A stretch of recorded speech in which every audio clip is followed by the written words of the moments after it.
Hello and good morning, everybody. It is such a delight to be here. I would love to hear from everybody. Where are you joining us from? Welcome to what we termed Boss Mental Health. It is a wellness workshop for Afro-Canadian entrepreneurs and professionals. My name is Funmi Ayowole. I'm so excited to be your co-host today and facilitator. I would love to introduce my co-host, Dr. Yewande of Kami Counseling Services. Thank you, thank you, thank you. Welcome, everybody. We have been really looking forward to spending this morning/afternoon with you today. As Coach TFA said, my name is Yewande Fadojutimi. I am a medical doctor based here in Toronto. I am a therapist. I'm a therapist at Kami Counseling Services, where we help executives, employees, entrepreneurs, with skills so that they can flourish personally and professionally. And I'm excited to be here of service to you today. Perfect. Perfect, perfect, perfect. Everyone, please, can you drop in the chat? Okay, so am I not adding the right spotlight? I think I'm putting the right spotlight. So somebody tell me. Okay, someone was trying to remind me. Hi there, everybody. Talk to me where you're joining from. It would also be good. Can you please type in the chat, or if you're so bold, I believe you should be, to unmute yourself and tell us where you are joining from and perhaps what your expectations were when you signed up for this wellness workshop. Remember, it's going to be an interactive, highly interactive workshop. So please talk to me. Where are you joining from? I'm glad and excited to welcome Olusheye Ashiru from Edmonton, Alberta in Canada. Damilola Kiki she's joining in from the UK. Well, we have some of those that are sneaking in, all good. We are glad to welcome Elizabeth Babalola, also from the UK. Similolua of the Soul Clinic is joining in from Nigeria. Banker is joining in from Maryland, USA. Lydia is joining in from Markham. That's really close to me here in Ontario, Canada. Fola, hello. It's nice to have you. You're joining in from Toronto, Canada. Yinka from Brantford. It's so good to have you. Tochi from Milton, Ontario. Ooh, Funmi Abubakari from Texas. Exciting to have you. Dolakbo, thank you so much for joining from Toronto. It's so exciting to have you all. Thank you very much. We look forward to more people in class. And I think what we're going to do next is I will, first of all, introduce myself. Like, you already know me as Coach TFA and my name, but I'm going to give you a little bit of a background about me. Some of you may know that I am Nigerian and I lived in Nigeria almost all my life up until I'm going to mute all those that are not speaking. Thank you so much for joining. Up until I lived in Nigeria all of my life, up until I am trying to mute Hannah. Hannah, please mute yourself. Thank you so much. All right. So I lived in Nigeria almost all my life up until 6 years ago. I moved to Canada in the summer of 2016. But before then, I had the knack, the interest, the passion to help people live better lives mentally and emotionally. And so I worked a bit harder to get a counseling certification as well as a coaching certification. So I'm an emotional health and wellness coach. I am the founder of the Virtual Soul Clinic, a nonprofit organization that gathers support coaches from all over the world to provide free 15 to 20 minutes talk and listen time to anybody who needs it. This support of mental health is absolutely needed. And so we would love to encourage you, if you're listening right now and listening to the replay, please take advantage of these services. I'm also the lead coach at the Soul Clinic, where humans we help humans to cope better, to overcome past trauma and abuse, and to face their lives much squarely, or with much more life and vibrancy. So if you're just joining us, just like our co-host Oyinye has put in the chat, please let's hear where you are joining from. Dr. Yewande is going to take us through a mini grounding exercise to establish the reason why we are here. And then we'll continue, as you can see in the agenda, with a mental health assessment right after Dr. Yewande is done. All right, so take it away. Thank you, Coach TFE. And so welcome to everyone who's joining all the way from the UK, from Nigeria, from Texas, different parts of Canada. And because we are busy entrepreneurs, it's Saturday. Some of you might be doing runs for your kids. You might be getting, or maybe just have arrived from doing runs. Maybe you just arrived from doing groceries. Maybe you had a class this morning. Maybe you've been up from the early hours of the day. But we're going to just do an exercise to set the intention for the next couple of hours that we are going to spend together. This is time that you have intentionally set apart for yourself. And the most important thing that you can do is give yourself fully to the next couple of hours that we're going to be here.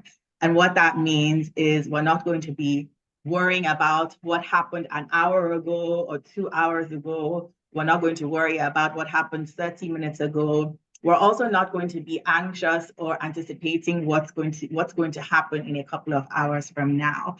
We're going to really do the work in the next 1 minute or so to ground ourselves so that we can be present and really get everything that this workshop has in store for us. So if you're able to, if you're not driving or doing anything that requires your sight, I want you to just close your eyes. I want you to close your eyes and really take in one big breath, a big breath in through your nose and out through your mouth. And really try and prolong the breath as much as possible. So in through your nose and out through your mouth.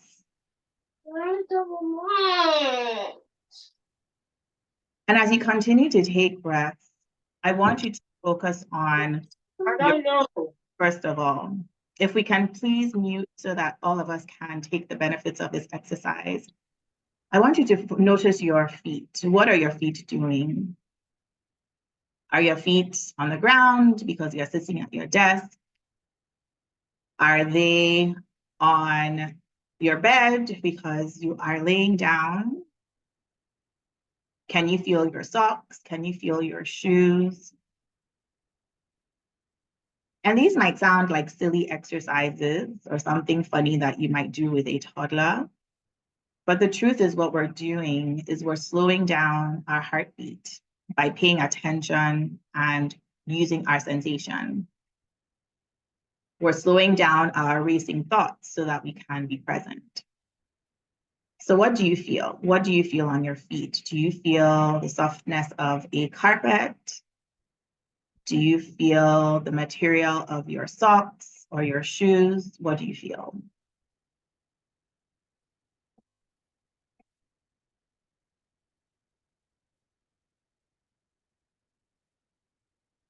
And as you do this, you're going to notice some thoughts popping in and out, and that's totally fine. As the thoughts come in, just say, okay, that's interesting that I'm thinking about lunch right now. but let's focus on our feet again. I'm going to bring things back to our breath as we wrap up. Once again, focus on your breathing. This time, you don't have to take big breaths in and out. Just pay attention to the feeling of the air going in through your nose and out again. It's very hard to be anxious. It's very hard to feel pressure when we are using all the efforts that we can to use our senses to stay grounded and to stay focused. We're going to end with one final big breath in through your nose and out through your mouth.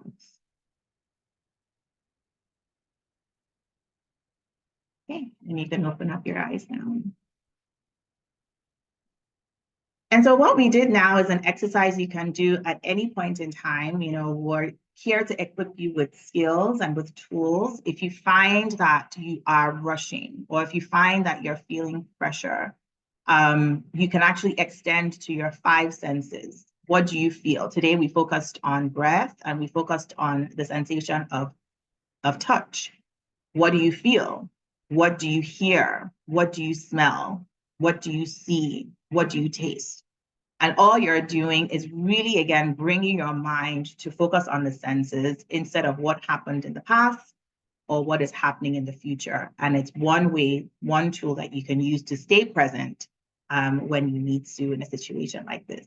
So thank you everyone for participating. I'm going to hand things over back to my co-host, Coach TFA. That was very soothing. It was very calming. Thank you so very much, Dr. Yewande. I'd love to talk about the purpose for this workshop. Dr. Yewande said that it's a Saturday and most likely people are sorting out errands, they're doing things with their kids, or they may actually be relaxing. I wonder if you are able to take some time, if you can take some time and dedicate it towards your wellness. Because in the hustle and bustle of daily life, it's easy to forget ourselves. It's easy to forget that perhaps we haven't had a good night's rest in a week. It's easy to forget that we have been going. We've not had the time to settle in and really evaluate, how has this year been like for you? What has this month of April been like for you? What are the things that you had set out to do? What are the goals that you had in mind? And how have you been accomplishing it? Okay, so the question is, what amount of time do you make out for yourself on a daily basis?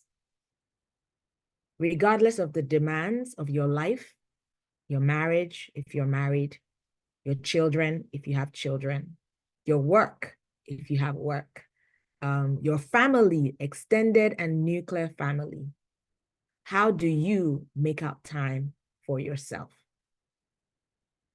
It has been said that you cannot pour from an empty cup. In fact, the mental health crisis that's taking place in the world right now is not something that we can ignore.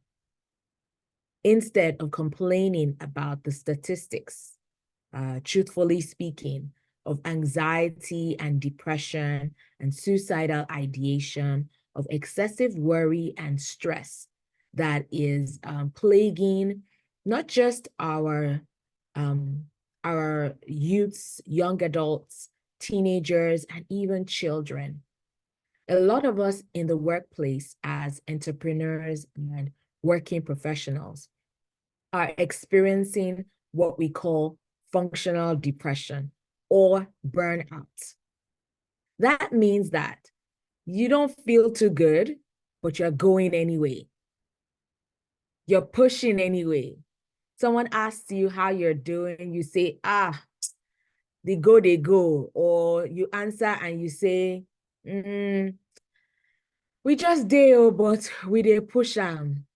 When your friend asks, when last did you get 7 to 9 hours of sleep? You tell her, don't worry about it. I'll sleep when I get to heaven. Or we'll sleep when we die. You don't know that you're pushing yourself to the brink of burnout. You also may not know that you are reducing your effectiveness in the long run. Hence, this wellness workshop.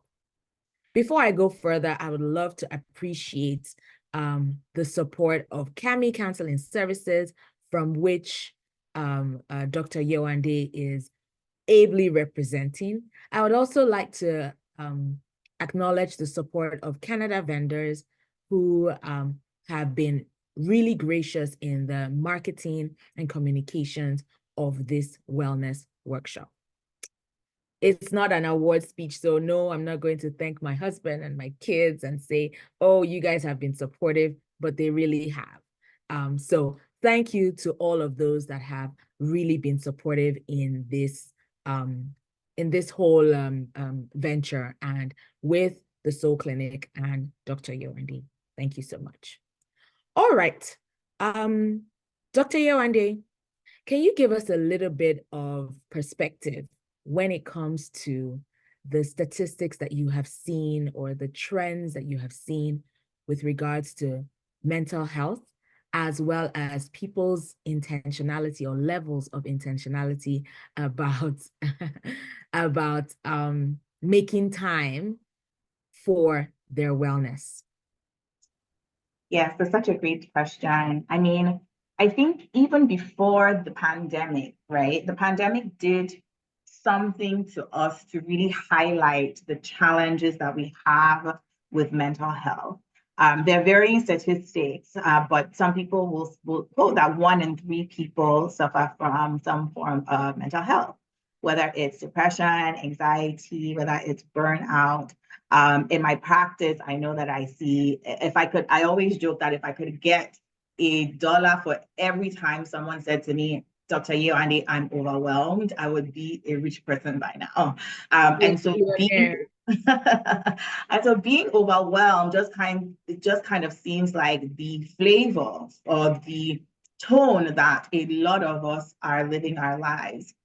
And whether it is, I'll say that just in my practice, the source of this feeling of stress, anxiety, overwhelm is work for a lot of people. Many of the women I see have professional jobs, but they're also entrepreneurs. So or they're full-time entrepreneurs. So not only are they managing a 9 to 5, they're also managing one side hustle or the other, or they've actually made the leap to be full-time entrepreneurs.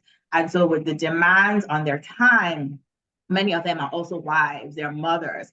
They're also in what we call the sandwich generation, which is not only are they taking care of young kids, they're also taking care of aging parents. So you can imagine the demands on their time, on their energy. And so it is a challenge for many of us. But our role as mental health care providers, as coaches, as support people is not to just bring doom and gloom and say, this is a problem, this is the state of the nation, and there's a crisis and everywhere is falling apart. I'm very, very happy and excited always to report when I get to a point with my patients, with my clients, and they're like, you know what, I have the skills now. Or they come into a session and they're like, you know what, this happened, and then this happened, and then this happened, but I didn't fall apart. In the past, I would have gone into my bathroom and I'll be on the floor crying, overwhelmed. But that didn't happen. That didn't happen this week, even though all these things seem to be getting to me. And that's a big reason why we're here today, is to encourage you to prioritize your wellness, because it's one thing to say, oh, I'm stressed, I'm tired, I'm exhausted, and feel cranky and irritable. But it's one thing to know that you do have the power to do something about it. And I can categorically say confidently that yes, there are tools, yes, there are skills, yes, there are mechanisms, strategies that you can use to go from a place of being constantly tired, constantly exhausted, not knowing if you're going left or right, to actually of a place of confidence, of clarity, and feeling that you have better agency and management over your emotions, your thoughts, and your behaviors. So that's just a quick rundown. There's hope, I guess, is the final thing of as long as you choose to prioritize your wellness, there's definitely hope. There is hope. Thank you. That was a great way to end that spiel because I want to find out. I want to find out from our participants in the chat. Please put in the chat if you've ever experienced some of the things that Dr. Yewande was describing, crying on your bathroom floor, feeling overwhelmed, not knowing where to start from, thinking that you are perhaps maybe helpless, not capable to handle the things, the way life is throwing curveballs at you. And as I am a Gen Zer. As we Gen Z people say, life be lifing, right? So can you please share with us in the chat? This is a highly participative workshop. I will continue to remind you. Can you please share with us in the chat if you've ever experienced anything that Dr. Yewande described, anything that resonated with you, any questions that you immediately, have popped up in your mind? We want to hear from you. Now is the time. While you're doing that, I would love to say that I have experienced that a number of times. As an example, there was a time in my life where I felt like everything was attacking me on every side. I was wondering, okay, I was wondering myself, is it that life was really out to get me? Because it felt like if it wasn't something about my job, then it was something in my marriage. If it wasn't something in my marriage, then it was my parenting. Maybe one of my kids, oh, I would dread going to pick up my kids from school because maybe the teacher had something to say about their behavior that day. Or I would dread receiving a call. Andre was playing in the basketball room and he hit his head and da da da da da, right? So there was always something. The messy overwhelm and the cute overwhelm. Well, I think that there was a time in my life that I did not have any cute overwhelm. It was always messy. It was always messy. I used to bawl ugly tears, right? So if you are, oh my gosh, thank you very much, guys, as you're writing and sharing with us in the chat. I have had messy overwhelm. Elizabeth says she was crying. She has been crying, but not on the bathroom floor. Maybe on the veranda, maybe, or in your bedroom. You said in a cute way. I don't know how people can cry in a cute way. Tell us some more. Deborah Anthony says, yes, recently, many tasks to do. I'm looking forward to sharing with you about overwhelm. We have some pointers there, Deborah. So thank you very much for sharing. Damilola says, I have cried to a point I thought I would die from crying. I have truly felt hopeless. I'm so sorry, Damilola, that you have experienced that. And we are here. We're here to hold your hands along the way. We're here to support you in your journey. Olisheye asks, what about those who don't cry, but just keep going? What about those who don't cry, but just keep going? So some of us hold it up and bottle it inside. I don't think that that is really, really good for you. There must be an outlet. There must be a way that you're able to express yourself, perhaps with journaling, perhaps you talk to someone that you love, someone that you trust, or even a stranger. I've had the deepest conversations with people I have met in the train. Totally random strangers that I have met in the train. There must be a way for you to let out all that steam, all that tension. Please don't keep it to yourself and don't just keep going. You can't just keep going. I'm so sorry. Thank you all so much. I like these shares really help. You can speak to us authentically, and might I say that this is a very safe space. Someone says in the chat, I have cried to a point that I asked God to take the pain and the hurt away. I am sending you hugs. You know that I am truly, truly, truly feeling for you. We have tools for everyone. Yes, these things happen, but remember that you are not alone. Recording in progress. You're not alone. Remember that you are not alone. Someone says in the chat, Similolua says in the chat, I have cried on my pillow numerous times. I still cried recently, but after every cry, I feel relieved and I sleep off to wake up refreshed. Yes, sometimes the tears are they're like rivers to wash and heal our souls. This is extremely important. Feel free to cry. If you need to cry into your pillow, there was a time, my personal story, I used to go out into the car in the garage and scream. Truly, when I just needed to let it out.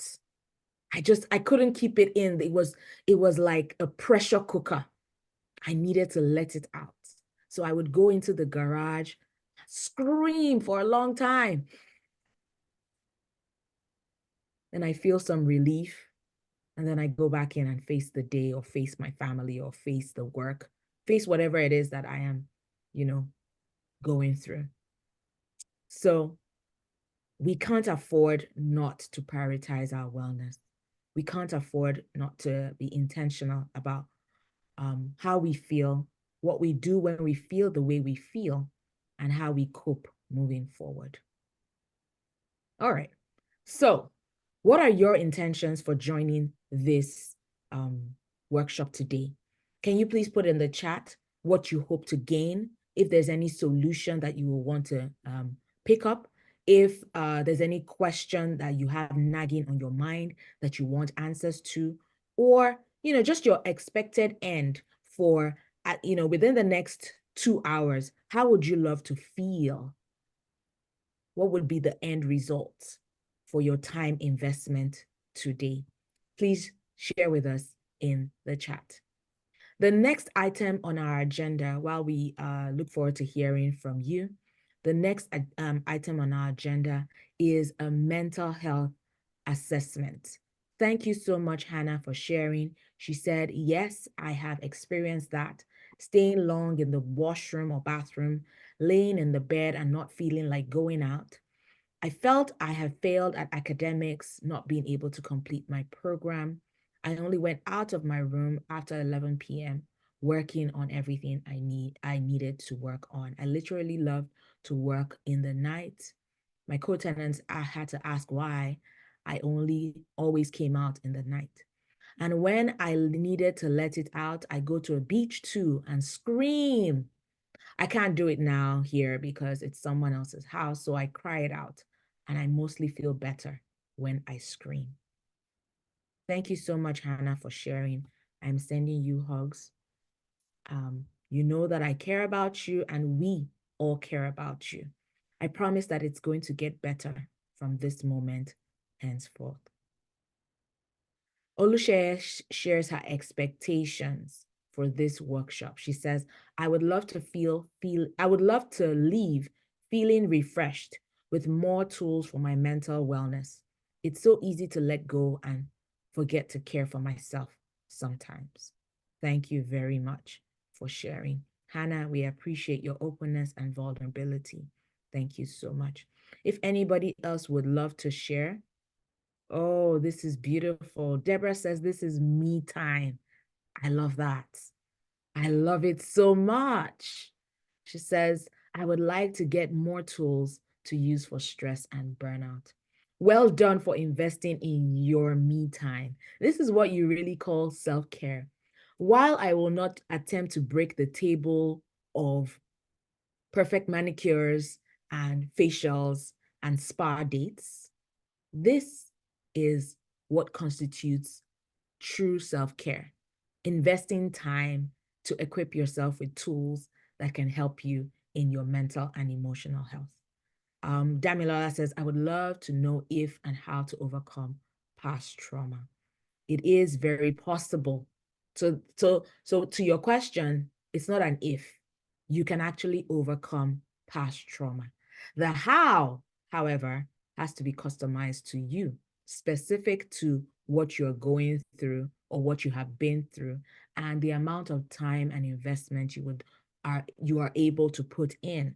You know, it could be over the course of 8 weeks, 12 weeks, depending on the pace, depending on the professional that you engage with, you can overcome past trauma. So I'm excited to encourage you that hope is here.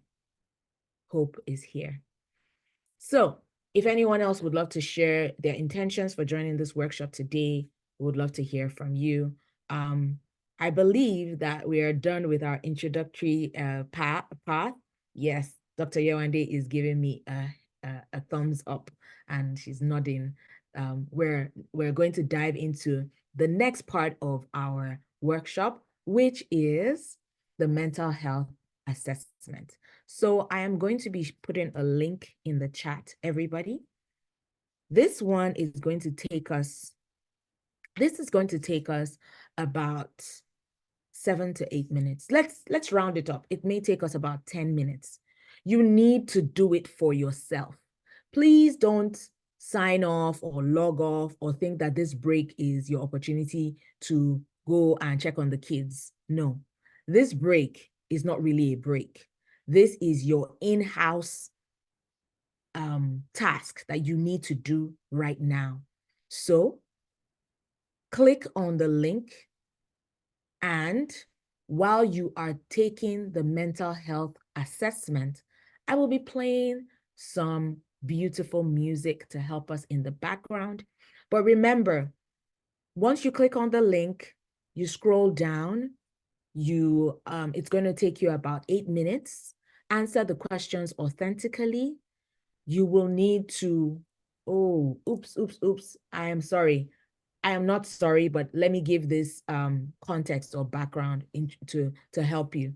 When you click on the link, you will need to sign up, and the confirmation link will go back into your email just to be sure that the email that you signed up with is the right one, so that when your results are available, it will go to the right email address. So everyone, right now, click on the link, click on check your soul vitals now. When you sign up, immediately go back to your email to check for the confirmation link. Click on that, and it will take you to the quick scan. It is a soul health quick scan that gives you a broad idea about the state of your soul. It is that is at the Soul Clinic. It's a proprietary tool to help diagnose your level of prosperity in your mind, your will, and your emotions. Please be honest right now as you take the scan. If you already have an account, most likely you can still take you would still be entitled to take the scan again. And Hannah, knowing you specifically, please sign up or log in with a client account. Yes, you are coming back here. Oh, yes. Thank you very much for that beautiful question, Lydia. When you take the scan, thank you. When you take the scan and you finish answering the questions, it's a survey. It's an 8-minute survey. Don't close this Zoom link. Don't leave. When you take the scan and you finish answering all the questions, you will see your results. You will see your results in your email. You need to bring your results back here. So have your email open with the results and bring it back here because we're going to discuss it. The link to this quick scan where you can check your vitals is in the chat. Please look at the chat. I have pasted it again. So click on the link. Do not leave the Zoom room, please. Click on the link. follow the prompts, sign up, then click on the confirmation link within your email. Make sure you enter the right email. Go through the assessment. When you click submit, the results will show up in your email. Have the email open, come back to this Zoom room. Don't leave the Zoom room, but what I mean is draw your attention back to this Zoom room. Dr. Yewande, have I left out anything? No? No, everything. All right, cool. So let's start, please. We have a 9-minute countdown.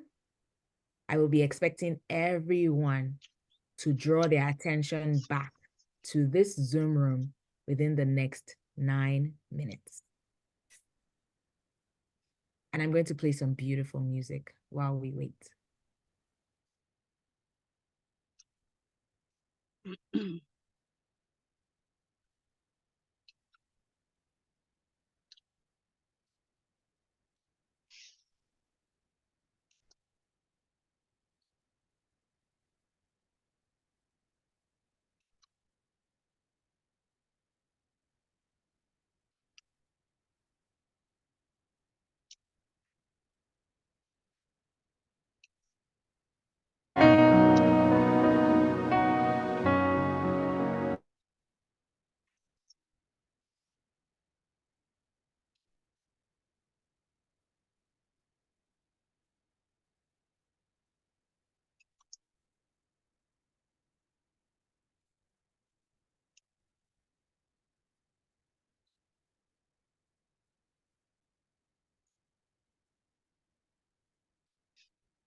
If you're done with your assessment and have seen your results in your email inbox, please type to us in the chat saying done.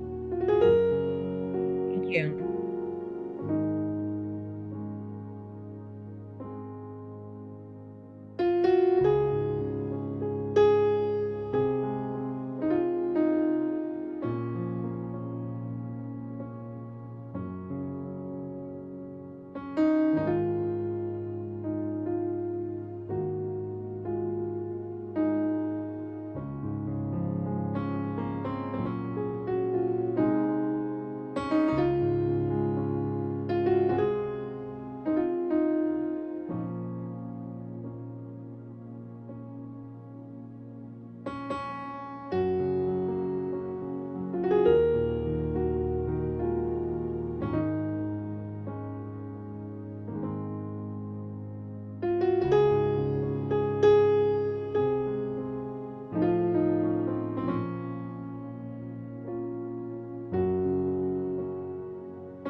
Lydia, do you hear the music?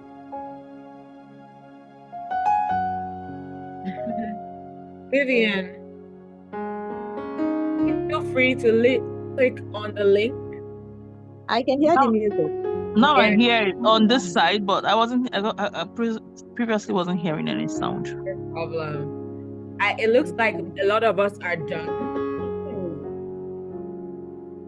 A lot of us are done. If you are done, I believe that a number of us are done.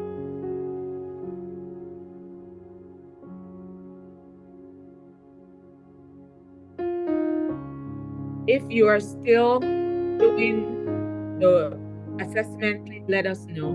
I'd like to go ahead and do a debrief.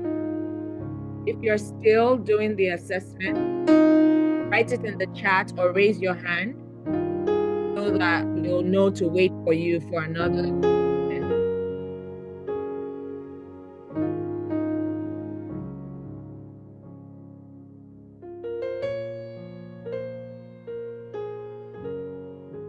If you're still doing the assessment, type it in the chat so we can wait for you. I would love to also wait for Vivian. I only received 1, 2, 3, 4, 5.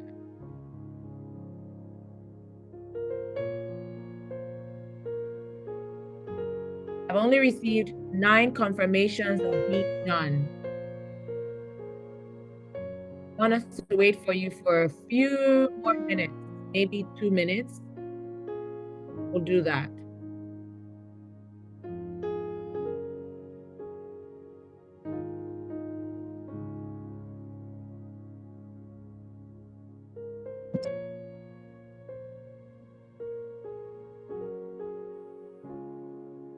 You're welcome, Vivian. I'm expecting more people to tell me that they're done.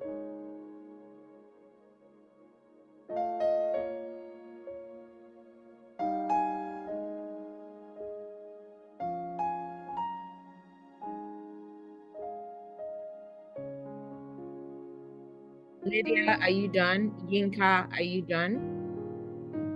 Dolako, are you done? Elizabeth, are you done? Abiola Dosumo, are you done? You have your results in your email. Anne, are you done? Chidima, are you done?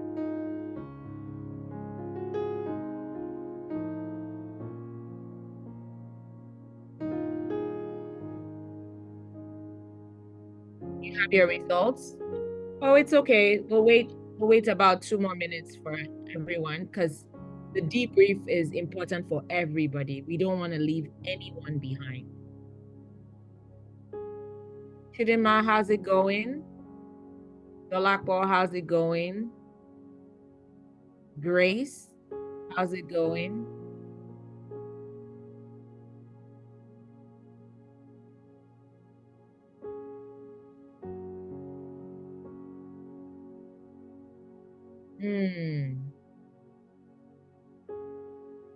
We're very intentional about telling people, don't be on the go. Make this your me time. Sit, give us your undivided attention.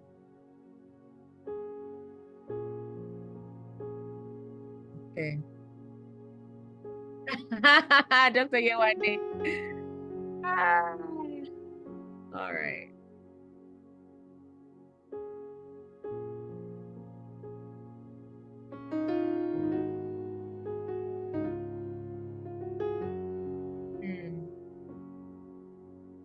Okay.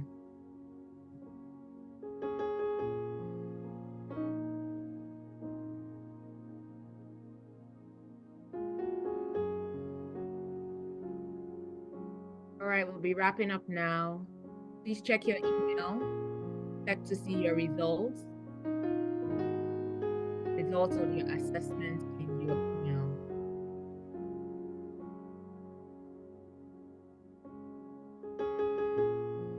Right, fantastic.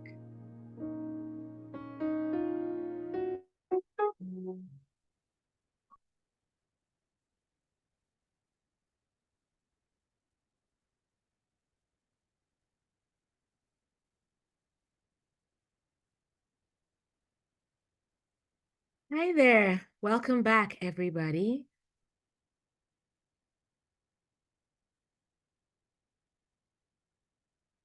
Hope this was as revealing to you as it has been for the over 900 people that have taken this quick scan in the past 4 years.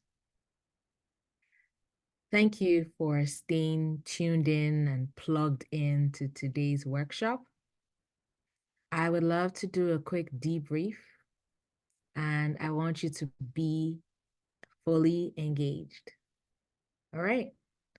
Okay, so the quick scan measures how you're feeling based on the answers that you give to the questions. Sometimes people get their results and they're a little shocked, but later on they realize that it's based on the degree to which they answered. So maybe if they said always, or if they said never. Okay, thank you, Chidima. Look forward to you seeing your results in your email. Okay, so if someone says, Shayla says she's shocked. Yeah, it depends on the degree to which you have actually answered the questions.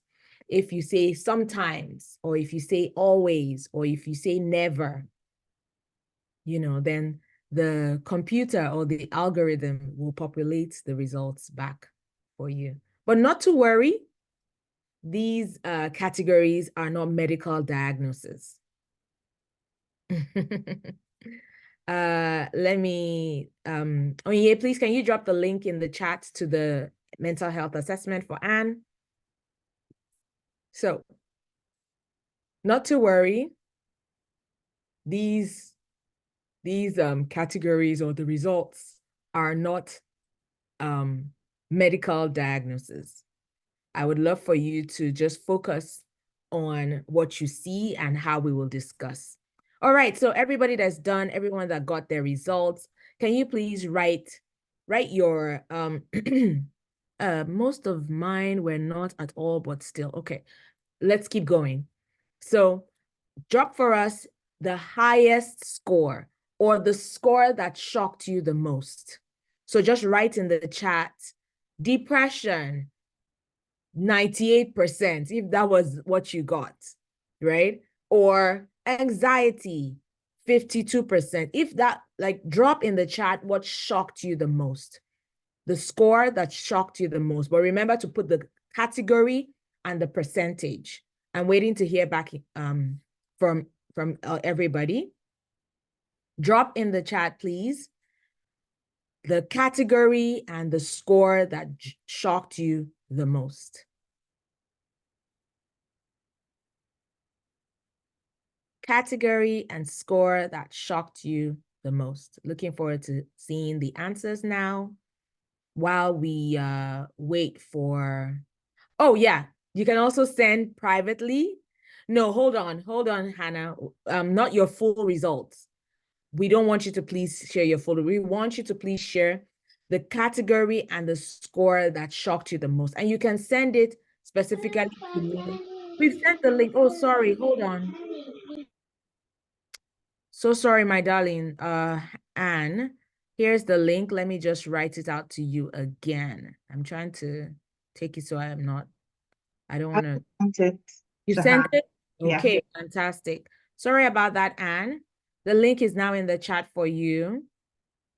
So yes, so if this shocking score is, you would rather it remains private to you, feel free, send it to me or to Dr. Yewande in the chat as a DM. You can do that. Send it in the chat as a DM. All right. So I think the only two people that we're waiting to hear back to know if they're done with their assessment is, I'm not sure whether Grace is done. I think Abby was almost done. Chidima was almost done. And Anne just started. So, okay, Grace is done. Fantastic. Thank you. So we have some people sharing with us already in the chat.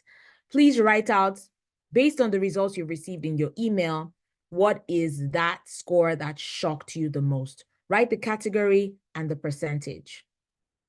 I see it here. Okay. Well, Deborah says that she scored X amount, and I think that was your highest. Deborah was overwhelmed the highest. You said you're not shocked because you have been very busy. So the result is true to you. Okay. Let us know the category and the percentage that shocked you the most. Still waiting in the chat.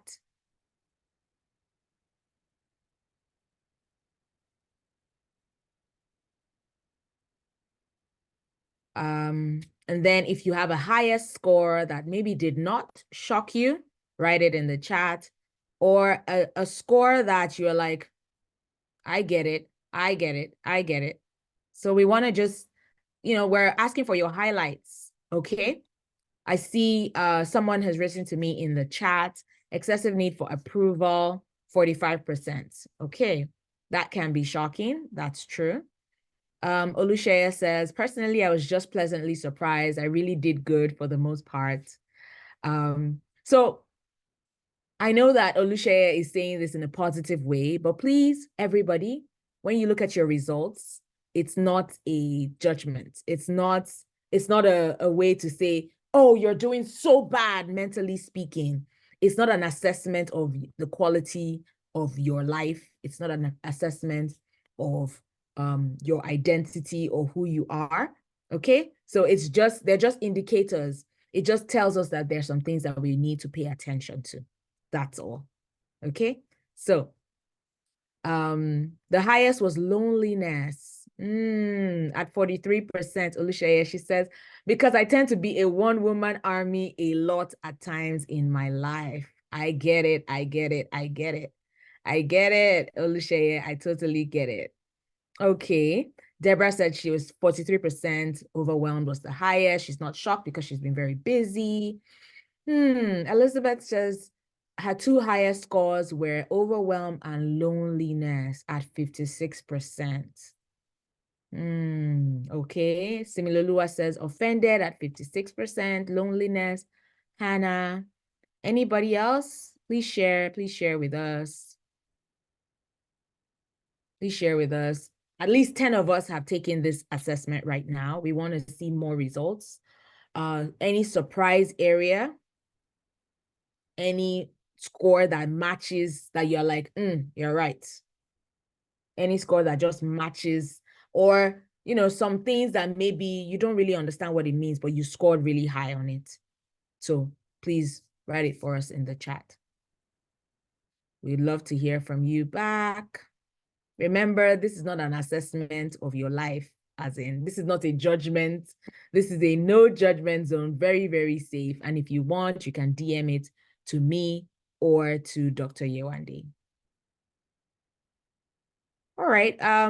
Just as a mini debrief while we're waiting for people to share, when you take the quick scan, we would love to encourage you to take it every 3 to 6 months. It's a regular way to check your mental and emotional health vital signs. As I said, it's a proprietary tool and it helps you diagnose your level of prosperity in your mind, your will, and your emotions. Remember that high scores are not medical diagnoses, only pointers to help you pay greater attention to your well-being. Okay, so we have some categories like depression, anxiety, hopelessness, falling out of love with God, feeling stuck, shame or a sense of shame, low self-esteem, overwhelm, self-hate. That one was big, right? I think a friend took the assessment and she saw, I'm scoring so high in self-hate. Does this mean that I hate myself? No. Well, yes and no. It just means that you have not found enough things to appreciate about yourself. And so you may regard yourself with a sense of disdain. There may be some parts of yourself that you actually look down on and you wish were not part of you.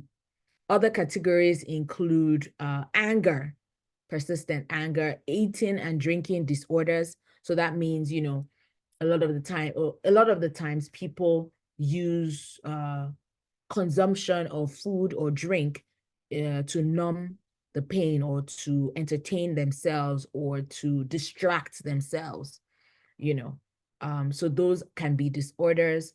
There are other categories like loneliness. Then there is definitely excessive need for acceptance or approval. This is where we need external validation a lot of the times, just knowing that we've done well may not be good enough. We want to hear from our peers. We want to hear from our superiors. We want to hear from our mentors. We want to hear from the people that are so important in our lives. It doesn't mean that these things are necessarily bad. It's just something to look out for, because when it's, there's not Yoruba, or maybe it's a Nigerian saying that is coming to my head, but I know I will not be able to deliver it properly. But it's basically saying that when push comes to shove, or when the thing is getting to excess, then you know that, you really need to pay attention to it. So let me check the chat. I haven't seen any more. Okay, Tochi says her highest was feeling of being stuck. Okay. All right. So what I'm just going to quickly do before we move on to the next part of the agenda. The next part of the agenda, okay, where Dr. Yewande will take over. But I want to quickly explain some of the just some of what these words mean in the category, so that, it doesn't seem to be flying over our heads. And I hope that more of us are going to share in the chat where our highest or our highest surprising scores are. All right, so let's talk about hopelessness. In fact, at the beginning of our workshop, one of us shared that she was feeling a sense of hopelessness. It's this emotional state that's characterized by a profound sense of despair, resignation, and a belief that positive change or improvement is impossible. This sense of hopelessness, it's when you feel like there's nothing you can do to change the way you feel, or change the way you look, or change the situation that you are in, where you feel like you've been robbed of personal power. That is that sense of hopelessness. So I don't want to throw around those big words of the categories without explaining them. That's why we're doing this. Depression is an emotional state encompassing persistent feelings of sadness and emptiness, often accompanied by a lack of interest or pleasure in activities, maybe activities that you used to enjoy before. It's also accompanied by changes in appetite or sleep patterns, fatigue, and difficulty concentrating or making decisions. Falling out of love with God, sometimes it's otherwise known as backsliding, but we don't want to put it in a box, because falling out of love with God, regardless of your religious, your faith or your religious profession, is that emotional state, typically involving feelings of disappointment, frustration, guilt, or even avoidance. It is often associated with a sense of regression in your relationship, your trust, and your power with God. Anybody relates? Anyone can relate to any of these things that I'm saying? Feeling stuck is often characterized by a sense of being trapped, immobilized mentally and emotionally. Feeling stuck often involves feelings of frustration, helplessness, and stagnation. You may feel incapable of making progress in your personal goals, relationship, or career. Shame is a powerful and complex emotion.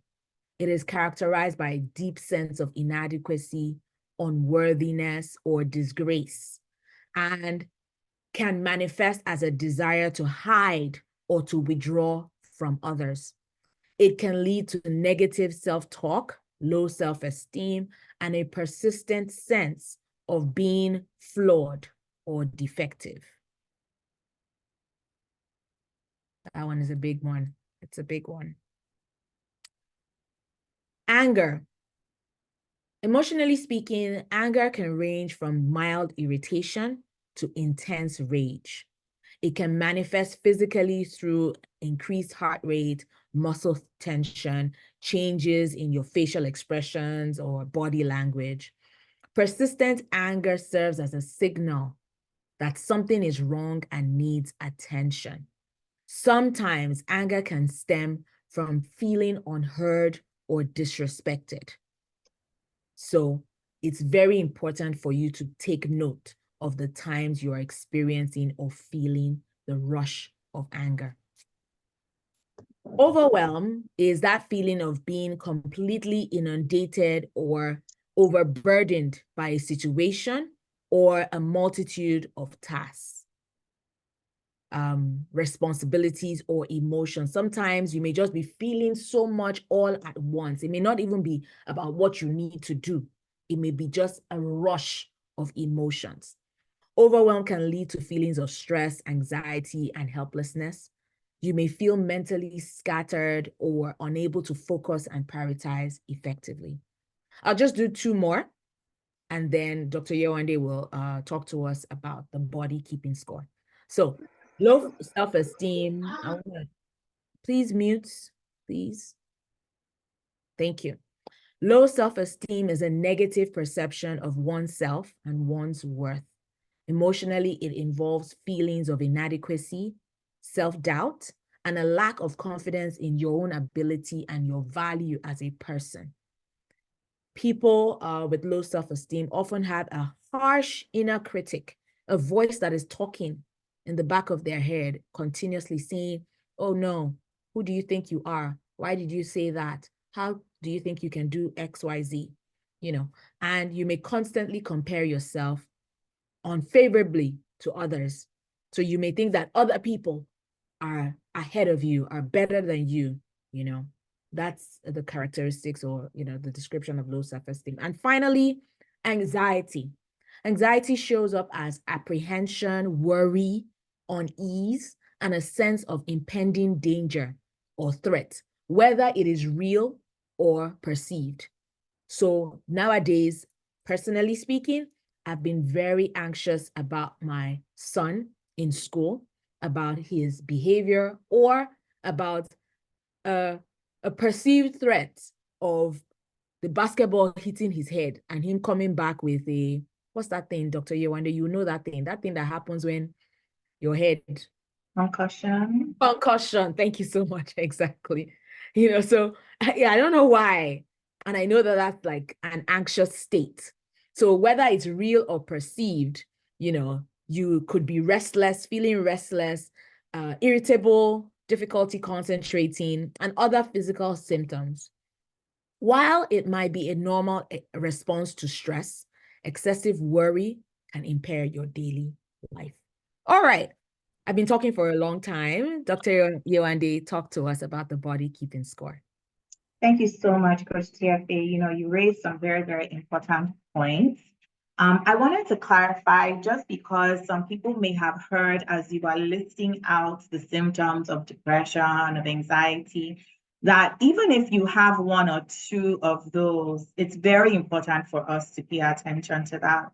However, you may go to your doctor and your doctor may ask you questions, because as doctors, we go through diagnostic criteria, meaning there's a list of 5, 6, 7 things that we're specifically looking for before we can actually tell you, hey, you have depression or you have a major depressive disorder, a clinical diagnosis. So it could be, so usually it's, do you have 5 or more of the following symptoms that have lasted, Coach TFA said prolonged, that have lasted over the past 2 weeks. So there are very specific criteria we look for. Do you have low mood? Has your sleep been disturbed? What's your concentration like? What's your energy like? Have you found that you're moving slowly, your body is moving slowly, or are you finding that you're moving too quickly to the point that people have noticed? There are a list of criteria. Are you having suicidal thoughts? And then on top of that, how has that been affecting your ability to function, to perform?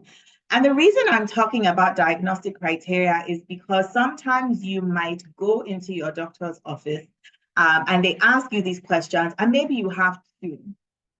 And maybe it hasn't been quite 2 weeks yet, or maybe it's been a week or a few days, but you have two of those symptoms. or maybe it's been longer, it's been a month, it's been a chronic issue, but you are, like Coach TFA said, you are functioning, you are getting up, you are going to work. So you might not meet the diagnostic criteria, so maybe you don't have a disorder, if we were to use clinical terms, doesn't mean that you shouldn't pay attention, even if you have just one symptom, meaning disturbed sleep, or your appetite is gone, or you've lost interest, you're withdrawing. Even one or two, you don't need 5 of those symptoms for us to pay attention.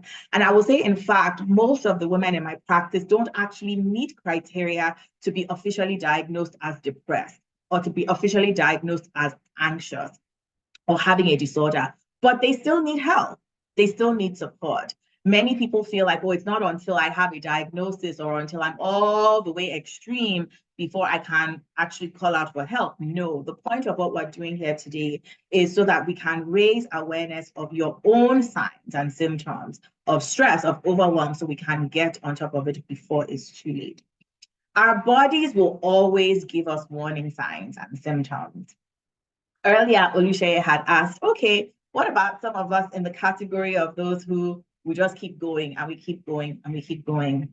I have a woman in my practice who is a go-getter. She works for the government of Canada. She's very ambitious and has accomplished so much in her life. She's an immigrant as well. And so she was raised with the idea that you work hard for what you get. And she's been going ever since she's been a young girl, accomplishing things that have been remarkable. However, at some point, her body said, enough is enough. And she crashed. She went to her doctor, just as we're talking about, and said, I think I just need about 3 days off to rest and recover. Things have been really, really stressful. They're overwhelming. I'm having crying spells at work. I'm yelling at my kids. I'm gaining weight. Everywhere is swollen. I just need 3 days off. And she ended up taking 18 months off of work. 18 months off of work. She's back at work now, thankfully. We kind of guided her, helped her through that. But my point is that our bodies are like a car, the engine of a car. And you can press down on the accelerator for as long as you want. I drive a car that is 12 years old. 14 years old now, actually. It's now 14 years old. People have been begging me to change the car, my parents, my friends, but I love my car. I just do love my car. And I take good care of it. But imagine that I have been pushing down on the accelerator every time I'm going to work, every time I'm going to my shifts. I'm pressing down on it and the engine light is on. And I'm just like, you know what? 1 more kilometer, 1 more kilometer, 1 more kilometer. I'm just going to ignore the engine light. At some point, the car is going to be like, well, I've given you all the warning signs. We're stopping. I'm done. Literally, I'm done. And it packs up, as we will say. And the problem with that is that usually that pack up happens at the most inconvenient time. And so what am I saying? We need to pay attention to the signs that our body is telling us. Many of us may suffer headaches, and it's like, no, we just keep pushing, we just keep pushing. Maybe we take Advil, maybe we take Tylenol, but we don't take a moment to ask ourselves why. Why am I experiencing this headache? What is my body trying to tell me right now? For some of us, it's you get on the computer, and as soon as you get on the computer, it's like blurred vision and you feel dizzy, or maybe there's nausea, you start to feel sick or nausea, or maybe your focus has gone and you're like, okay, why am I having a hard time concentrating? That's also your body's way of telling you that, hey, ma'am, I need attention right now. I need attention right now. For some of us, it's back aches, neck aches. We have stomach pains. All of those things are, yes, there are physical conditions that can cause them, but I will always encourage you to also think about what are the potential emotional causes of these pains that I'm having. I'm right now also speaking to a woman who she has been having high blood pressure, headaches for a long time, lots of stress at work, and has ended up in the emergency department 3 times in the last 1 week. And every time they go, they do the CT scans, everything. There's no real, even her blood pressure is not that crazy to explain why she's having all these dizziness symptoms, hearing high pitched in her hearing, vomiting, excruciating headaches. But again, this is someone who has experienced a lot of trauma and someone who has experienced a lot of stress, and just basically ignored all the symptoms that have been going on over the past few years, but now at the most inconvenient time is ending up in hospital over and over again. I'm going to end with my own personal story. And about 3 or 4 years ago, probably, yeah, 4 years ago now, or actually more like 5 years ago now, I had left my job as an emergency room doctor. And in that season, I was starting a business. I had 2 young kids. One was pretty much a newborn, an infant, I should say. It was probably about, yeah, almost 1 at that time. The other one was going on 3. I was starting a business. I was transitioning my career out of emergency medicine. I was retraining to be a therapist. I was building a community. I was learning, taking courses. And then I started to notice that my hair was falling out. In fact, one day I went to do my hair, and my hair that used to be long and full and thick was now in patches with knots and just looking a mess. And I realized in that time that, you know what, I had been getting signs, whether it was crying spells. I would be talking to my cousins and all of a sudden I would start crying. Whether it was my craving for sugar. So I would be going into the basement, hiding from my family and eating my kids' snacks, whether it's their bear paws or their juice boxes, and bracing myself to then go up and meet them again. I wasn't sleeping well because instead of sleeping, I was working on my business. I was working on, graphics or presentations or things that I was doing. And that hair loss was a wake-up call for me, because as soon as I looked in the mirror, it was like all of a sudden, all the things that I was feeling internally, I could see the physical manifestation of it. And of course, thankfully, I got my act together. Are things perfect? No. But I'm happy to say my hair has grown back now, and I'm doing a better job of understanding what my body is telling me in times of stress and overwhelm. And instead of ignoring it, like we tend to do, ignoring our gauge, our fuel gauge, ignoring our engine light, instead of ignoring it, I'm really, really paying attention. At the end of the day, we need to learn how to ask these questions of ourselves. It's one of the things that I teach, asking these questions in order to get answers so that you can find the next steps and the solutions for the problems that we are experiencing. And so to summarize, your body is communicating. We can really hold emotional pain and dysregulation in our body. Ask questions. What is this headache telling me? What is this upset stomach telling me? And then respond by asking, okay, what does my body need from me now in this season? Over to you, Coach T.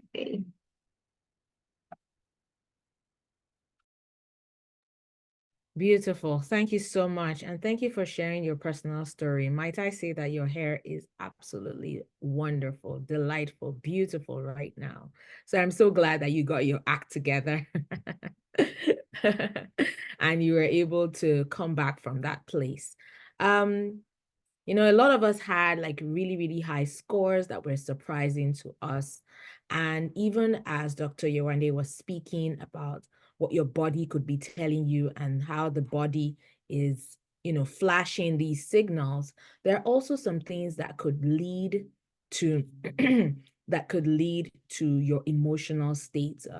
We call them soul wounds, or we call them traumatic experiences. And I'll just like to speak a little bit to it. There are times in our past that we have actually experienced some form of abuse, some form of disrespect, or we may have experienced, an external happening. So let's start from things that are external to us. For example, the loss of a loved one. My particular and personal story is that in 16 months back to back, I lost my mom and my dad very suddenly and unexpectedly. that can lead to grief, intense grief, depression, anxiety. It could even lead to loneliness, not feeling supported, and so on and so forth. So if you have lost somebody, or even if you have lost something, it could be that you have lost the opportunity to bear a child. It could be that you have lost a job. It could be that you have lost a pet. You could have lost a friend. You could have lost speaking engagements.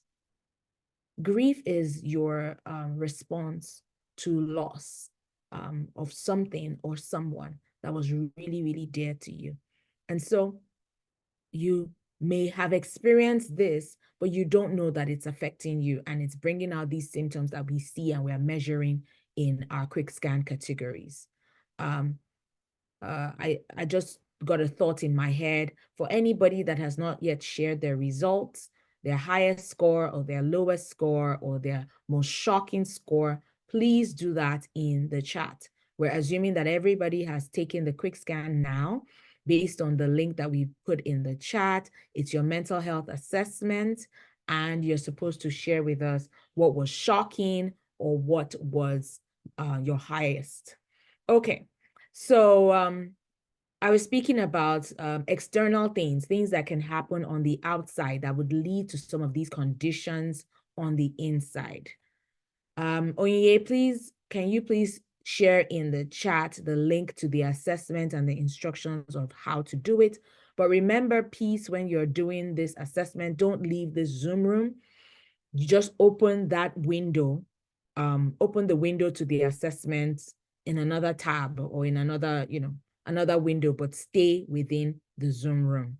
Okay, so we were speaking about, Onyinye, please share the link, or Dr. Yewande, if you have the opportunity, please share the link.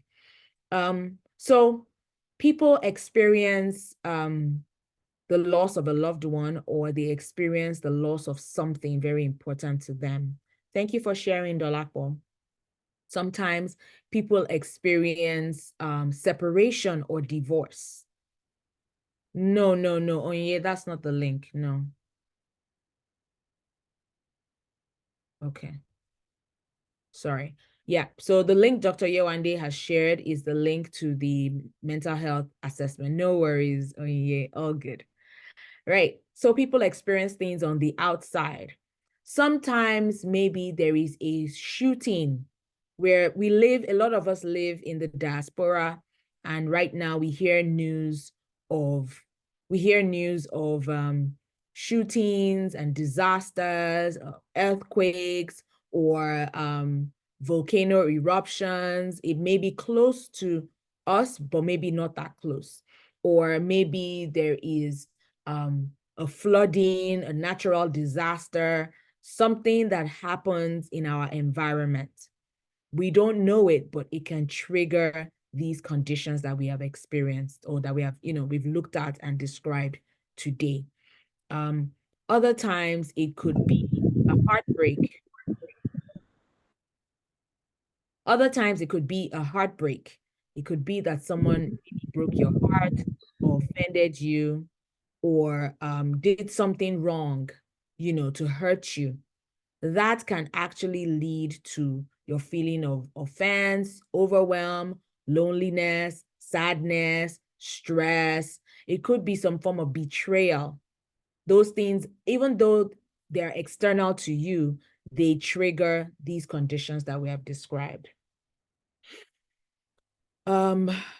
If you move to a new environment, that can also trigger these feelings of stress and overwhelm. I remember when I first moved to Canada, or when I got a new job, regardless of your confidence in yourself, and the feeling that I got this. If you are in a new environment, it's bound to make you feel like, do I really got this?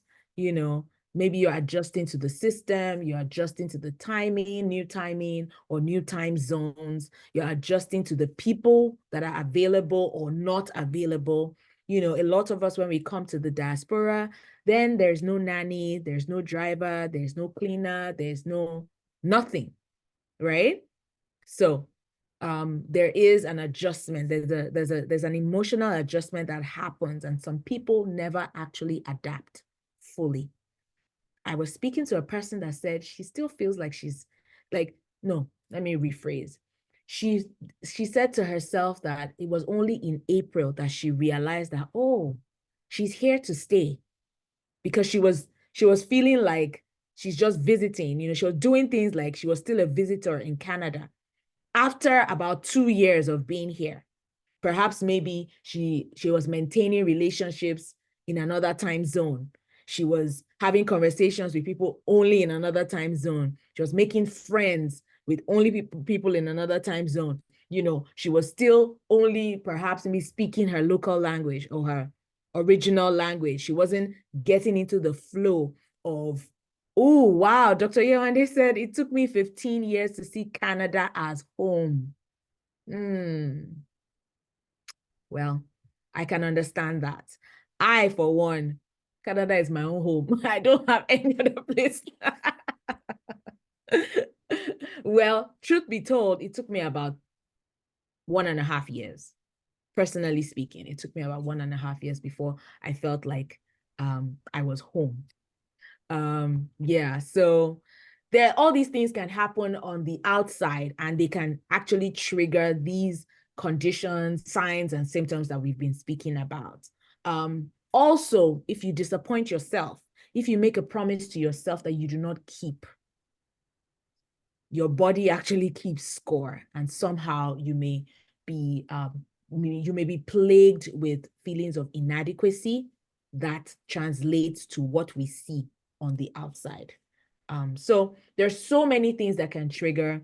The other thing I need to actually say is abuse or trauma that has come from an external party. So this could be verbal abuse, physical abuse, or domestic violence, okay? As well as sexual abuse. So we need to be very cognizant of the fact that, you know, things that happen to us, the way people have treated us in our childhood, in our young adulthood, can actually lead to these symptoms and connections. All right. Okay. So last question before we go on a 5-minute stretch break is, what steps have you taken so far? For some of us, we were not shocked at the results. So what steps have you taken? How have you helped yourself so far in your life? If you feel like, yes, I've been very stressed and overwhelmed, or yes, I do feel some symptoms when TFA was describing it, of depression, of excessive worry and anxiety. My question to you is, how have you helped yourself so far? If you have any comments, please type it in the chat. We want to know, what are the ways and the steps? Elizabeth said, I have said it is well and I move on. We don't want to over spiritualize everything. Let's remember that even though we are spirit beings, we live in a body and we are embodied humans, right? And to quote the good book, our Savior was also a person that lived in a body. And so he is touched by the feelings of our infirmity. He has experienced the things that we have experienced. He has felt the things we have felt. Okay. All right. Deborah says, anything or anyone that brings stress, I set boundaries and I get it out of my life. That's very, very interesting. I love that. Well, if you are able to share a bit more to qualify it, because sometimes your children can bring stress. You may not be able to get them out of your life, right? Your spouse can bring stress, its own special kind of stress. Or your co-worker can bring their own special kind of stress. And in this part of the world, you need to be diplomatic, you need to measure your words, you need to behave a certain way. You need to respond a certain way. So I would love to hear more from you, Deborah, about getting it out of your life. But I love where you said, okay, I love this, where you said you set boundaries. You set boundaries, extremely important. Boundaries help you and help the other person. It sets expectations. So I definitely encourage you to set boundaries. Olushaya says, my results would have been 100% on the loneliness track a few years ago, but here I am. Yes. Improving daily on building intentional connections. And that is true. I can actually attest to this, Olushaya. Well done. Deborah says she takes time for herself. She takes a trip. She takes a walk. Yes. Great job, Deborah. Now I get it. Dolakwa says, make yourself a priority. Quote, self-love and sleep 6 to 8 hours. You see, that sleep matter is extremely important. The better quality of sleep that you have can affect everything about your life, really. It helps with your mental clarity. It helps with your physical health. It helps with your digestive health. It's so good to have the right amount and the right quality of sleep on a daily basis. Hannah says she works out in her room. She forces herself out of bed. She goes to work. She tries as much as possible to be sociable and not isolate from her colleagues. Well done, Hannah. I'm really, really proud of you. Great job. Damilala says she prioritizes her alone time, takes walks, and sleeps for at least 7 hours. Girl, take a high five. Boom. Someone shared with me in my DM, she says, I cry when I feel the need to. Perfect. We said that at the very beginning. And I find someone to have a deep conversation with. This is perfect. This is so good. Find someone to have a deep conversation with. It helps her stay accountable, acknowledges her state of mind at that time, and then she takes deliberate action to get herself out of the mood. Grace says, I love on myself every day. I pamper myself. I affirm myself. I journal. I exercise. I cook healthy meals for myself. I feel like doing a dance, like a jiggy, because this is so good. Well done. All right. Elizabeth said, on a serious note, things that have worked for me are full awareness of the situation. Problem probing. I love this. I love this very much because it means that you're asking yourself, why? What do I feel and why do I feel this way? What could have triggered it? Who could have said something? Or what could I have said to myself that has brought me into this situation? She says, number 3, she manages how she reacts and her expectations. She shuts out things she cannot deal with. That's okay. I'm not going to knock on that hustle at all. She says she acquires fresh perspective on everything. She asks herself, what am I not seeing? I love this.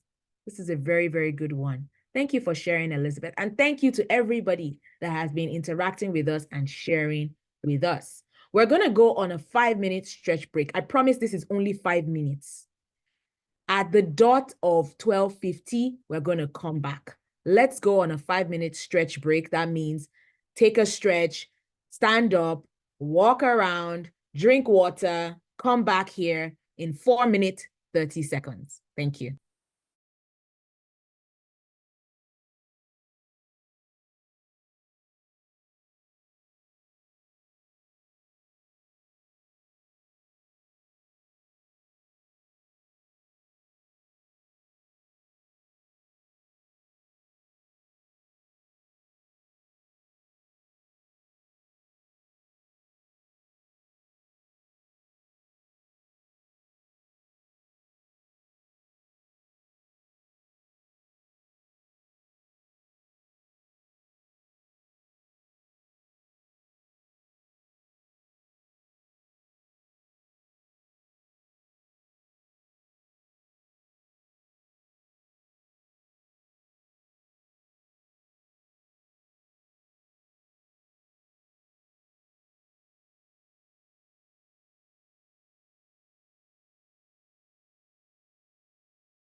Okay, welcome back, everybody. As we enter into the final segment of our session today, we're going to again do another mindfulness exercise. For those who joined later, we started off the session by really bringing our attention back into the moment. Mindfulness is all about focus. It's all about where you choose to give your attention. And here, as we said before, this is time for you. This is time to put away the things that you didn't do yet last night or early this morning, or the things that you're about to do once things are over. Really put them aside and bring your attention to this moment that you have carved out for you. So we won't have time to do the full 5 senses. Earlier on, we did the sense of touch. Now we're going to do the sense of hearing, which is actually one of my favorites when it comes to mindfulness. So once again, I'm going to get you to close your eyes as long as it's safe to do so. Take a deep breath in through your nose and out through your mouth. And as you do that, really bring your focus, bring your attention to the movement of air in or into your nose and out of your mouth. Pay attention to your nostrils, pay attention to your lips, your tongue. Really bring your energy back away from your thoughts and into your body. So in through your nose and out through your mouth.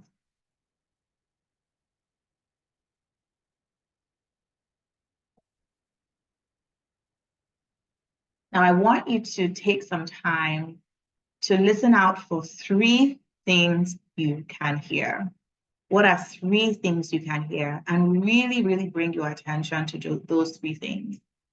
Are the things loud or are they quiet?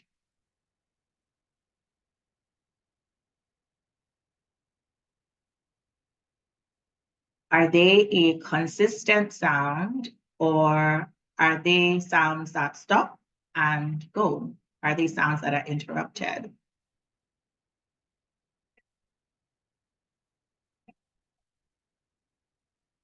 And you might notice that your thoughts wander a little bit, but that's okay. Just bring your thoughts back to the sense of hearing 3 things that you can hear.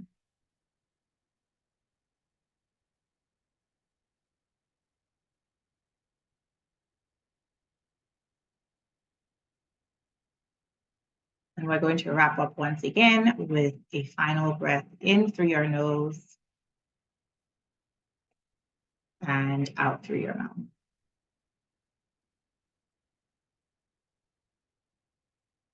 I want to say something really quickly about the practice of really bringing your attention, using things like 5 senses, using things like grounding exercises. It's not just wishy-washy things that we do for fun. These are things that are scientifically proven. Many of us either we're on our phones, we're living in the past, or we're already worrying about the future. It takes a toll on our mental health. It contributes to anxiety. It contributes to feeling overwhelmed. It adds stress even to our physical body, such that we end up having hormones in our body, stress hormones in our body that can contribute to sleep issues, blood pressure issues, etc. So when you really take the time to bring your focus and your attention to your body, to your breath, to your senses, it stops the trains of thought or slows down the trains of thoughts that are contributing to anxiety or feeling overwhelmed, because it's very hard to focus on your sound, what you're hearing, and also focus on distressing thoughts at the same time. It's like going to the gym though. It might be very difficult for you to do this at first, but if you can dedicate 5 minutes a day to exercises like this, you'll find that you're calmer, you're less irritable, you're going to feel less stressed, you're going to feel less anxious and less overwhelmed. You're also going to sleep better. Studies have shown that it also helps with sleep. And so over to you, Coach TFA, for the next segment.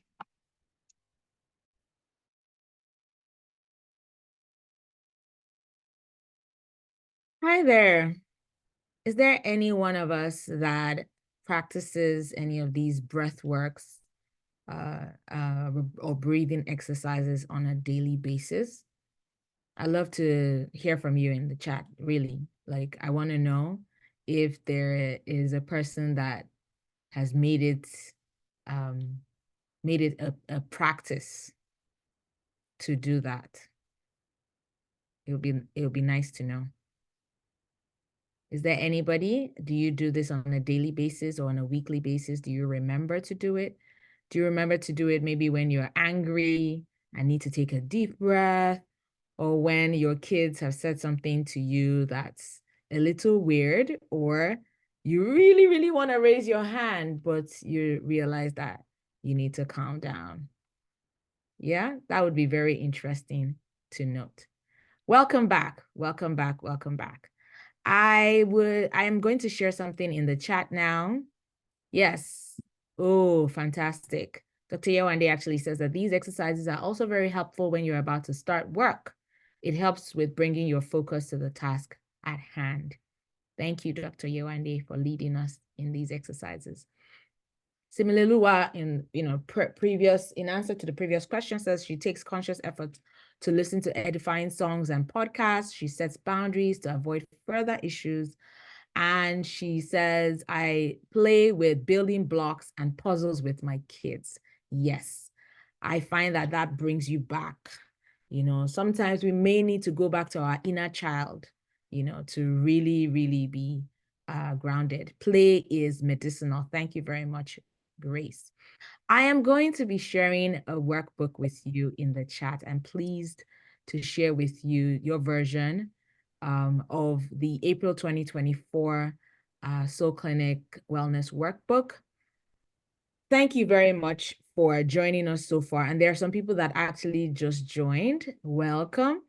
Truthfully, we have covered a lot of ground. We are in our last 30 minutes of the workshop, but I believe that you will find a lot of value in this workbook that I am sharing in the chat right now. Everybody can feel free to download, but I would love to say categorically that this is a free workshop, and this free workbook has been provided to you free of charge. Please pay us with integrity by not sharing this workbook with anybody. Thank you, because these are some of the materials that we use to provide services to our clients. And so just honor the free gift of this workshop. Thank you. We trust that everybody that's in here right now will maintain that level of integrity. This workbook is for your personal use. It's for you to read through, interact with, and use on your own, and if possible, with a professional. So some of the tips and tricks and definitions and scenarios that are painted in this workbook, it's for you to take a good look at yourself, assess yourself, and then process your thoughts with perhaps an accountability partner, a trusted friend, or a professional. That is what is recommended the best. A professional coach or counselor or therapist like me or Dr. Yewande. We would be very pleased to help you. And at the very end of the workbook, you will notice we have our contact details there. Please reach out to us in order to work with us on a personal level, so that a lot of the things that we've discussed today will be customized to your own situation. So there's not one blanket or one size fits all situation or solution for everybody. Even if a person gets the exact same quick scan results, there's still not one size fits all for everybody. So we want to encourage you to reach out to us for professional help. But take a look at the workbook. I'm extremely proud of this workbook. It's so pretty. Yeah, it's your toolkit. It's your toolkit. And like I said, please do not share with anybody. It's for your personal use. I'm going to give you just one more minute to look through because it's for you to take back, right? While we do that, can we please drop in the chat any question, any persistent issue, something that we would love to be dealt with within the next 2 to 3 minutes, if possible, or feel free to DM us.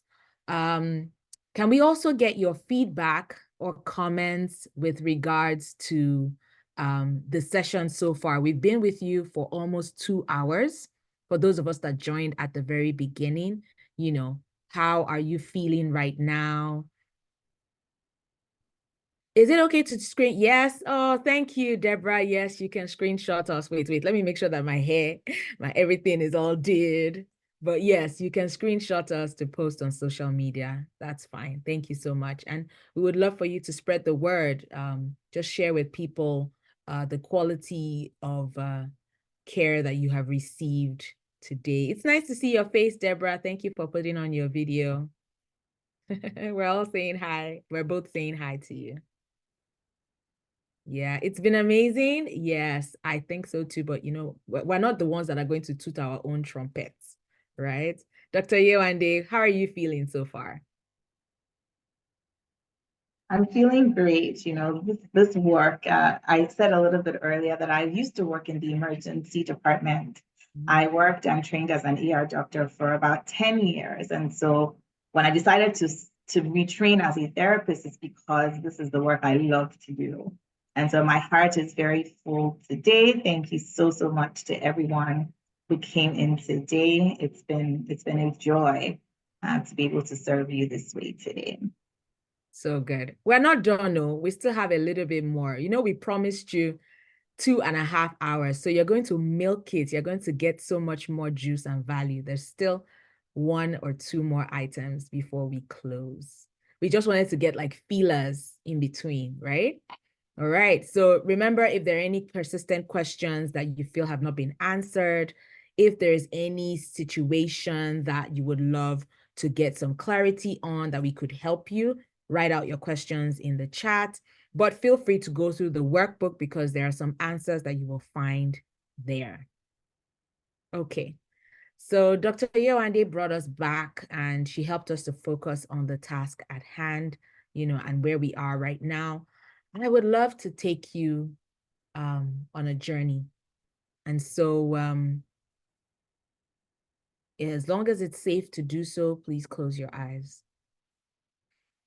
And we've been learning and really adapting ourselves to deep breathing. So I would love for us to do that right now. Breathe in to the count of 5. And breathe out. You can even do this intentionally by breathing in through your nose and out through your mouth.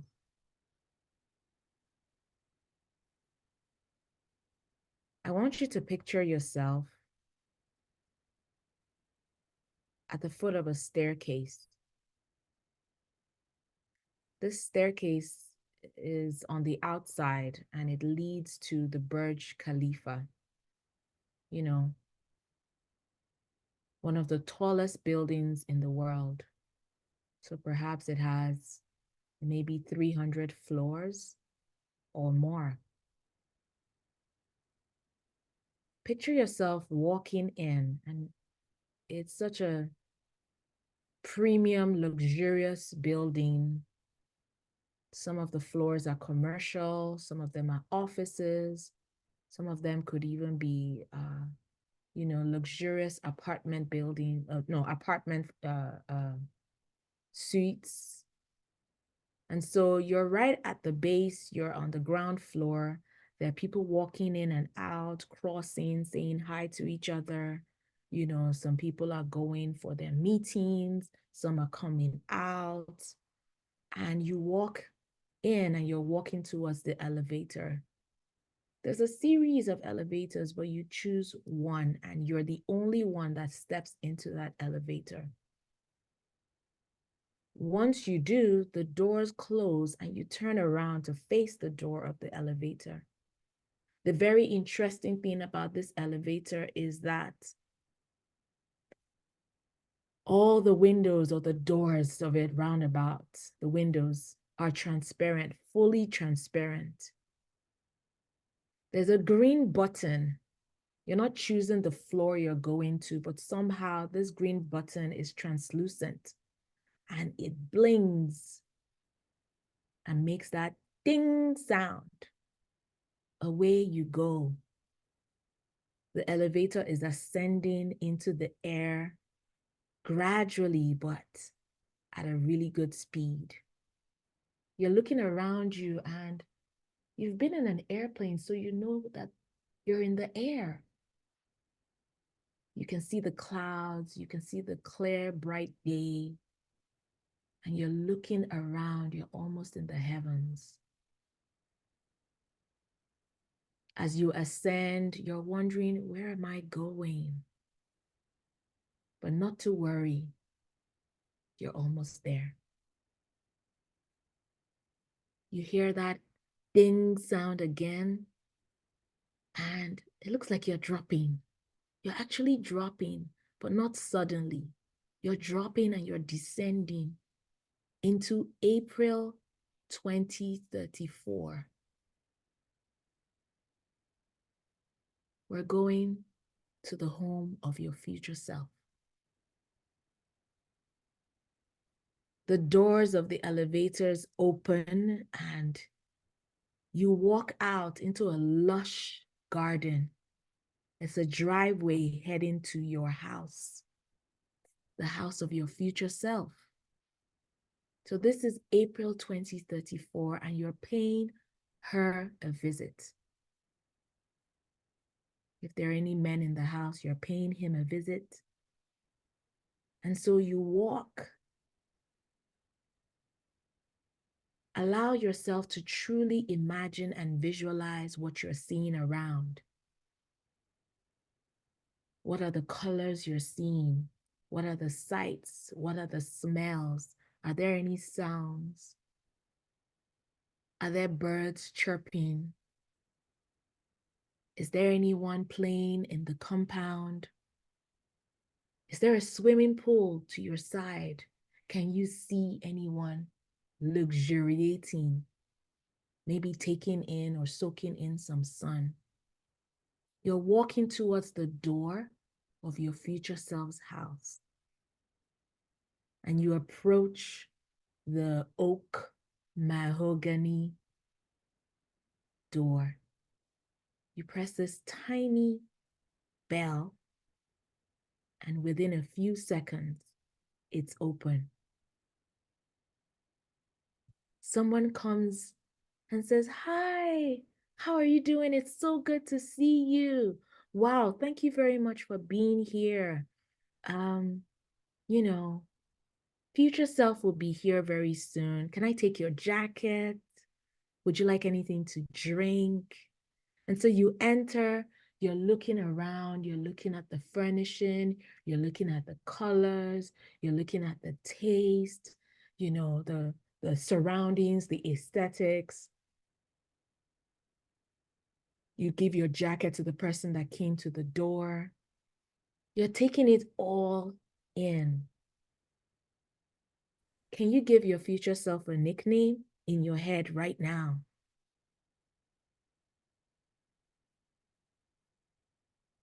My future self is TFA. So I'm going to use it as the primer or the example. So your future self comes out, she's bustling in. What is she wearing? How does she look? What kind of makeup does she have on? What kind of elegant clothing does she have on? What's her vibe? What kind of energy does she bring? She's saying, "Hi, hi, hi, thank you. It's so good to have you here. Thank you so much for stopping by. Wow, I know it's a long space, or it's a wide space between us, but so much has happened. I'd love to catch you up." Can you imagine your future self now taking you by the hand? She gave you a really warm hug, by the way, when she first saw you. So she takes you by the hand and she says, "You know what? I'm a little pressed for time. So as I'm catching you up, let me take you around the house. You have your drink in hand and you're going around. She's showing you the rooms. She's also introducing you to the people that are currently in her life. Perhaps a spouse, maybe a cousin, maybe an assistant, maybe some kids. Maybe the kids are not so little anymore. You're looking all around, you're taking it in, you're looking at the ceiling, you're looking at the floors, you're looking at the furnishing, you're smelling really good stuff. What are you smelling? She shows you her dedicated workroom, whether it's a studio or it's an office, somewhere that she produces value for the world. She shows you the play area, places where she relaxes, or rooms in which she relaxes, rooms in which she interacts with the family. She just shows you around this beautiful mansion. And she's telling you so much of what you have achieved in the past 10 years. Some of the ups and the downs. She's telling you about some of the experiences, and you are absorbing it. Before you know it, so much time has flown by, maybe even an hour, but it's been great while it lasted. She says to you, "Oh, I really, really need to go now. I'm so sorry. I have another scheduled meeting, but please do come back again." And while she brings you back to that front lobby, she gives you a really tight, lingering, warm hug. She whispers something in your ear, something that you're going to take back with you.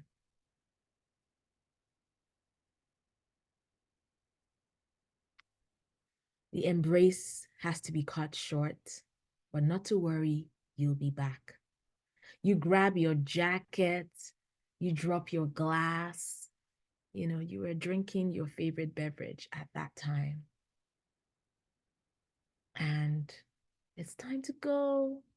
So you walk out, the door closes behind you as you say your last goodbye. You're back in the driveway, walking back to that magical elevator. You're reminiscing and thinking about all that you have seen and heard and felt and smelt and just absorbed. The elevator doors close again. That green button lights up. You're going up in the air. Wow, what a beautiful sight. And you know it's time to go back to the Burj Khalifa. The elevator drops, is descending gradually, gradually, gradually. You're back to the ground, and the doors open with that ding sound again. You're back in that lobby. When you are ready, you can open your eyes.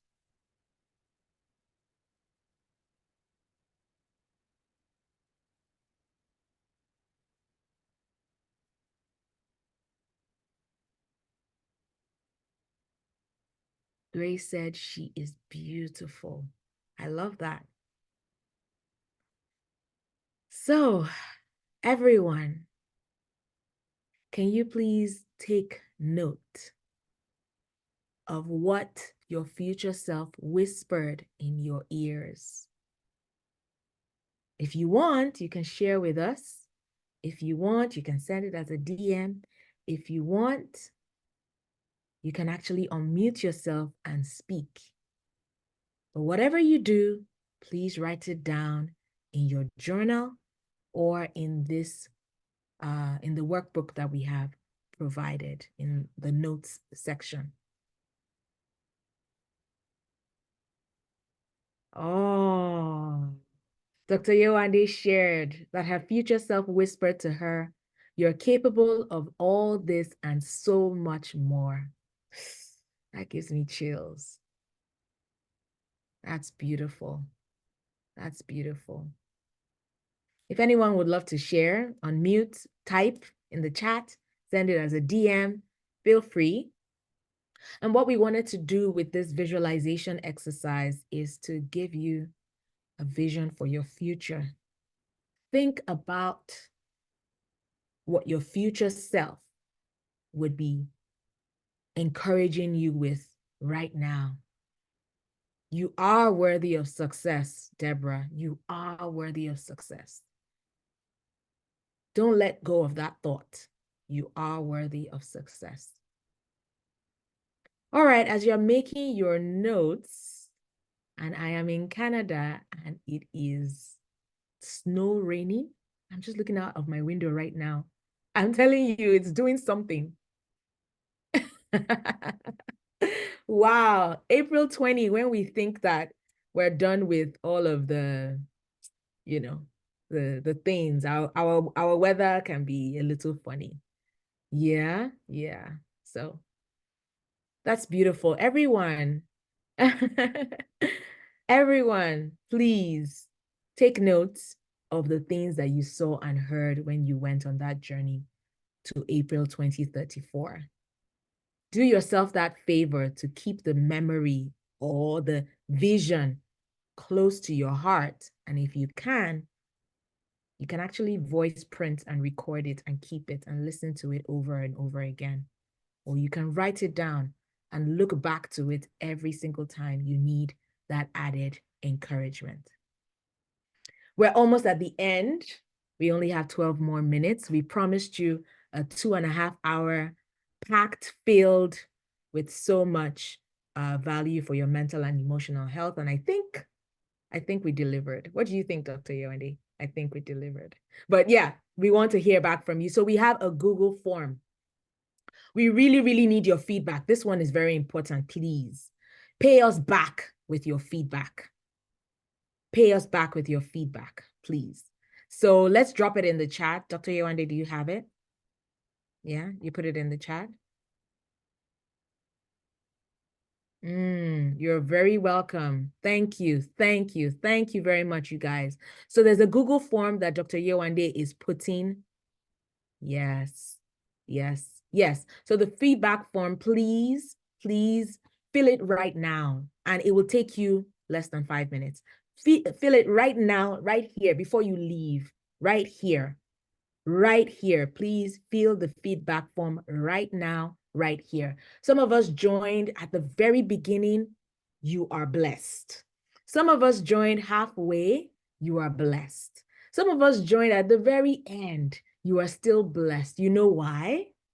Number one, you are entitled to the recording. And so we will be sharing it with you. Number two, the minute you quote